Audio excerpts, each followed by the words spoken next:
You're not falling apart. That's what makes this hard to notice. You still show up. You still handle what needs handling. You pay the bills, answer the texts, keep the calendar moving. From the outside, it looks like a life that's working. But if you're honest, there's been a moment lately where you felt a strange kind of fatigue that sleep doesn't fix. Not the tiredness of doing too much, but the tiredness of doing so much that doesn't move you. The tiredness of being responsible while quietly wondering when you stopped feeling like the main character in your own life. You've had that recognition hit you at inconvenient times. Washing dishes, sitting in the car before you walk into the house, staring at the ceiling after everyone's asleep. You realize you're busy and still somehow behind. Not behind other people, behind yourself. Behind the version of you that was supposed to be more certain by now. It shows up in small places. You tell yourself, you'll start after this week calms down, after this season passes, after you get your head right. You open your phone for a quick check, and 25 minutes disappears without anything actually changing. You watch someone else's progress, someone else's discipline, someone else's confidence, and you call it inspiration, while your own life waits in the other room. And then there's the second example, the one that stings more because no one sees it. You make a quiet deal with yourself. Tomorrow, I'll be better. You say it after you skip the workout, after you avoid the difficult conversation, after you spend money you promised you wouldn't. It's not dramatic, it's subtle. It's you smoothing over the discomfort with a promise you don't fully believe. And calling that peace, you don't call it a problem because nothing is on fire. You call it normal. You call it being tired. You call it having responsibilities. But at 40, the cost of normal gets sharper because you can't pretend time is unlimited anymore. You can still change everything, but you can't keep treating your life like it has a generous return policy. You can feel it, can't you? The quiet sense that you're trading something every day, and you're not even sure what you're getting back. Here's what that behavior is really saying. And it's not what you think. It's not saying you're lazy. It's not saying you're broken. It's saying you've been living under a borrowed identity. You've been functioning as the person who reacts well, not the person who decides well. When you delay the hard conversation, when you keep researching instead of committing, when you wait until you feel motivated before you move, you're not making a character flaw. You're making a priority statement.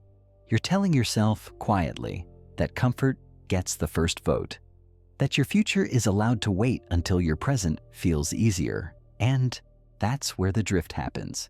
Identity drift doesn't look like chaos. It looks like competence without direction. It looks like you being good at handling emergencies and terrible at honoring promises you made to yourself. At 40, it's especially sneaky because you've built a life that depends on you being reliable for everyone else. So you become dependable in public and negotiable in private. You keep your word at work, but you renegotiate with yourself. You show up for the meeting, but you let it slide on the thing that would actually change your life. That pattern isn't about discipline. It's about who you've trained yourself to be when no one is watching.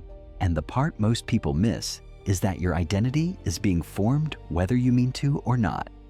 Every time you choose relief over resolve, you reinforce a version of yourself that expects exceptions. Every time you choose the hard thing quietly, you reinforce a version of yourself that expects follow-through. Your life at 40 is less about what you want and more about what you've rehearsed, and rehearsals become reality. This isn't moral language, it's data. It's information about what you've been practicing, what you've been protecting, and what you've been postponing. At 40, the real question isn't whether you care.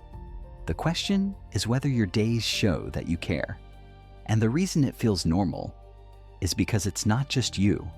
The world is designed to keep you in a low-grade loop, stimulated, busy, and slightly dissatisfied. Your attention is under constant auction. Your phone doesn't just provide information, it provides relief.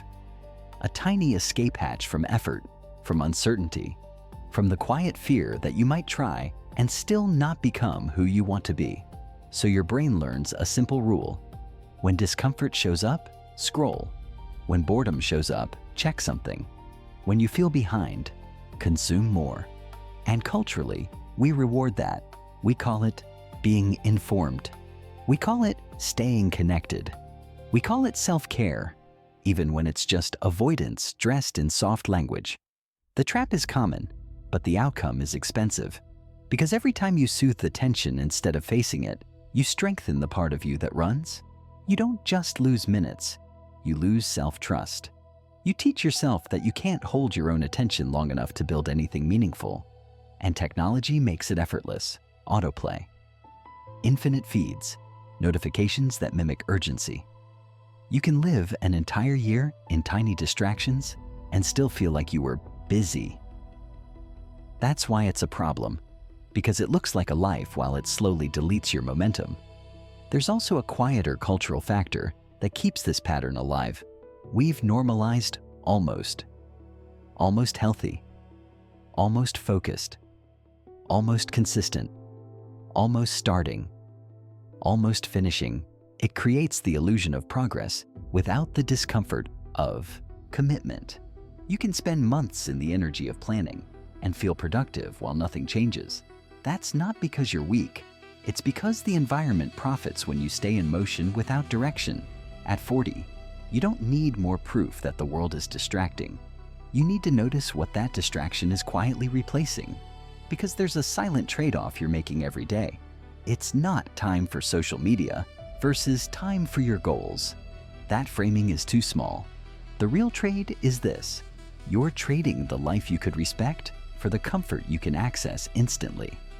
Every day you put off the hard thing, whether it's building a skill, fixing your health, changing your finances, repairing a relationship, you're not just postponing progress.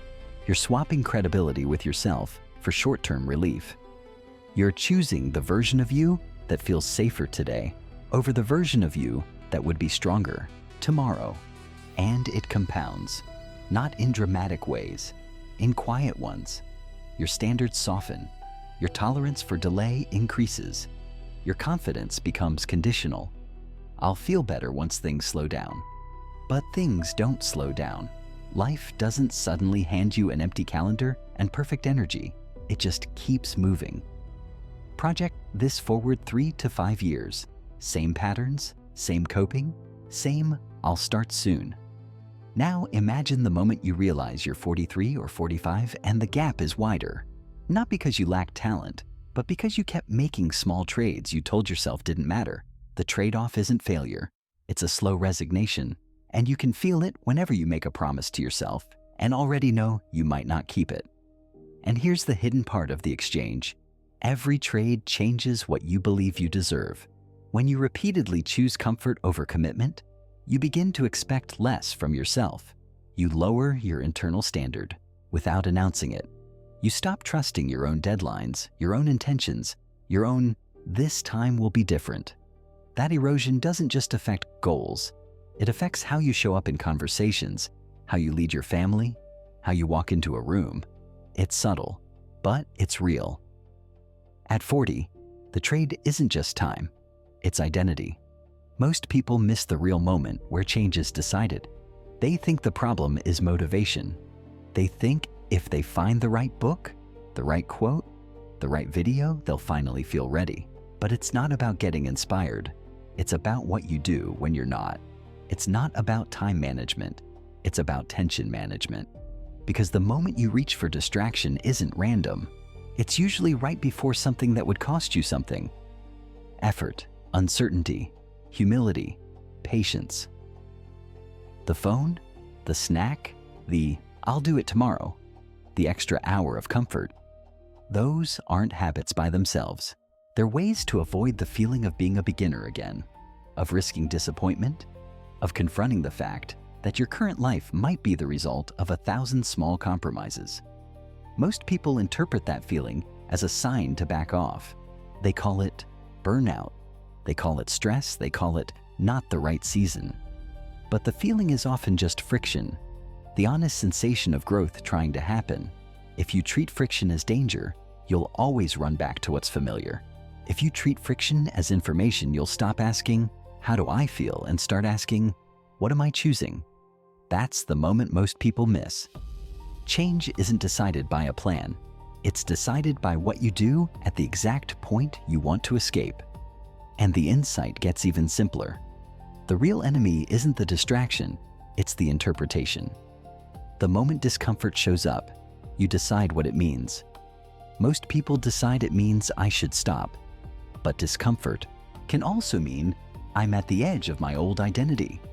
If you can learn to stay present in that edge, without theatrics, without pep talks, you begin to separate your future from your feelings. And that is where grown-up change happens. Quietly, repeatedly, unromantically. So what replaces this isn't a better plan. It's a different standard. A standard that says, I don't negotiate with myself the way I used to. Not because you're trying to be perfect, but because you're trying to be credible to you.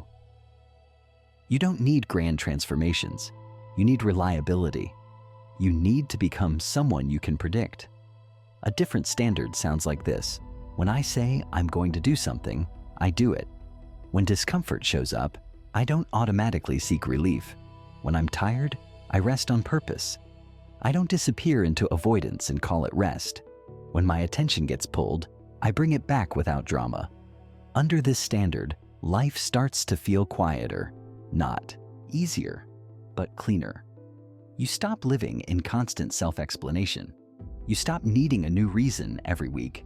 You stop making promises in emotional moments and then breaking them in ordinary ones. And here's the part people don't expect. Self-trust creates energy. It removes the background noise of guilt. It reduces the mental debt of unfinished intentions. You wake up with less weight because you're not carrying so many open loops. At 40, a different standard is freedom. It's the difference between a life that looks fine and a life that actually feels aligned. Life under this standard feels like integrity in motion. You don't need to be on all the time. You don't need to chase a high. You just need to keep your agreements small and solid. Your confidence stops being a mood and becomes a byproduct of consistency. And when stress hits, as it always will, you don't collapse into old escapes as quickly because you've built a reputation with yourself. You return. You reset. You continue. What this requires of you is not intensity, it's repetition.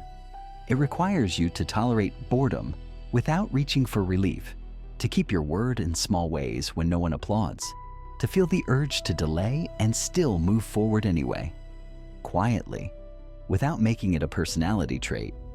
Real change is unglamorous. It's you doing the thing when you're slightly tired. It's you making the call you've avoided. It's you choosing the next right action, even when it doesn't feel meaningful yet. Here's an example that looks almost too small to matter. You decide that when you notice yourself reaching for your phone out of discomfort, you pause 5 seconds and you finish the next tiny unit of the task you were avoiding. 1 sentence, 1 email, 1 rep, 1 page. Not because it's impressive, but because it reinforces a standard. I don't run at the first sign of friction. That's how identity changes. Not through B.A.B.Y declarations, but through quiet proof. Your brain doesn't trust what you say. It trusts what you repeat. And you will feel resistance. You will feel the urge to bargain. You will feel the pull of old patterns. That's not a sign you're failing. That's the cost of becoming someone different. You have to disappoint the part of you that wants comfort first. At 40, the internal cost is mostly emotional. Humility, patience, the willingness to be unfinished without quitting. You will have days where your mind argues that it's pointless. You will have mornings where you'd rather stay small than risk effort. The requirement is not to win every day. The requirement is to return to the standard without turning your setbacks into a story about who you are. The quiet win is coming back, again and again. So, here's the question you can't unask.